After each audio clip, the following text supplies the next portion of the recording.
এক গ্রামে এক দর্জি থাকত।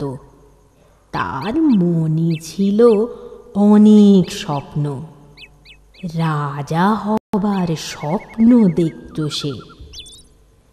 একদিন রাজপুত্রের পোশাক সেলাই করতে করতে সে ভাবে,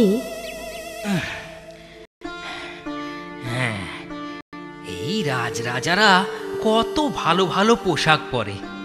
ইস, আমারও যদি এমন একটা পোশাক থাকতো। কি কপাল করেই না জন্মেছি। রাজা রাজপুত্রের পোশাক বানাচ্ছি নিজের হাতে, কিন্তু আমি পরতে পারি না। ভগবান! বাহ, বেশ চমৎকার হয়েছে। রাজপুত্রের এই পোশাকটা মনে হয় আমার গায়ে একেবারে ঠিক হবে। হ্যাঁ, একবার পরেই দেখি। বাহ, বাবা বাবা, কি চমৎকার দেখতে লাগছে। রাজা রাজপুত্রের থেকেও ভালো। ইস, আমি যদি রাজা হতে পারতাম। ধুর, আয়নাটাও আর ছোট। যদি পুরোটা দেখতে পারতাম আরো কত না জানি ভালো লাগতো। না, এ জীবনে ঘৃণা ধরে গেল। কিছু একটা করতেই হবে, যা হওয়ার হবে।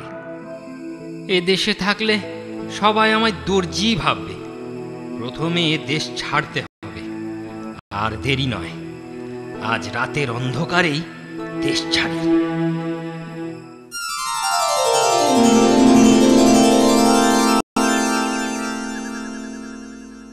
বাহ, মনটা বেশ একদম ফুরফুর করছে। আর এই দেশে কেউ আমায় দর্জি বলে চিনছে না। রাজপুত্রের পোশাক পরে মনটাও বেশ দরাজ লাগছে। মনটা যদি রাজা থাকে, জগৎ লাগে ভালো। এই জগৎ লাগে ভালো। রাজার ঘরে বিরাজ করে, তাই তো সুখের আলো।